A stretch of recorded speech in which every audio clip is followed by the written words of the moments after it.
In November 1999, Cherica Adams, a 24-year-old real estate agent in Charlotte, North Carolina, was full of hope. She was expecting her first child and believed she was building a future with the baby's father, Ray Caruth, a wide receiver for the Carolina Panthers. What she didn't know was that her trust in Caruth would ultimately lead to tragedy. Cherica and Ray's relationship was strained.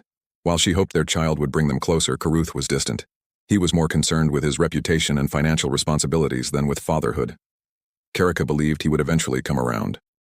Caruth had other plans.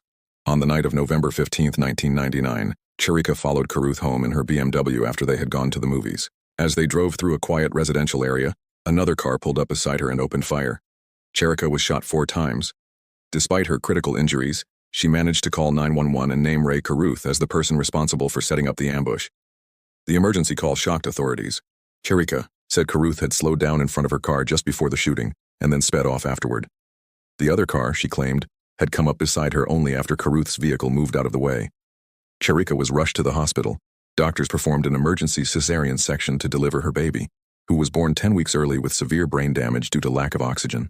Cherica, meanwhile, remained in critical condition for nearly a month before succumbing to her injuries on December 14, 1999. The investigation quickly zeroed in on Caruth. Police learned he had been under financial pressure and had expressed reluctance about paying child support. Witnesses told investigators that Caruth had approached several people, including nightclub associates, about finding someone to solve his problem. A man named Van Brett Watkins, who had a criminal history and had been hired by Caruth, confessed to being the gunman. He told authorities that Caruth offered him money to kill Cherica and the unborn baby. Watkins said Caruth orchestrated the entire setup, using his vehicle to box Cherica in so that Watkins could shoot her. Police arrested Caruth after a brief manhunt. When they went to his home to question him, he had already fled.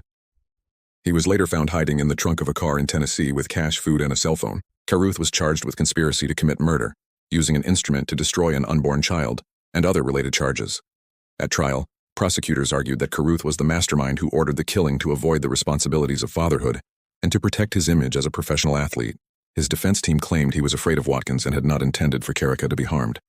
The jury did not find Caruth guilty of first-degree murder, sparing him the death penalty, but they did convict him of conspiracy and related charges. In January 2001, Caruth was sentenced to 18 to 24 years in prison. Cherica's son, Chancellor Lee Adams, survived but was left with permanent brain damage and cerebral palsy. He was raised by his grandmother, Sandra Adams, who became a vocal advocate for victims of violent crime. Despite her loss, Sandra forgave Caruth and devoted her life to ensuring Chancellor had the best care and support. In 2018, Ray Caruth was released from prison after serving nearly 19 years.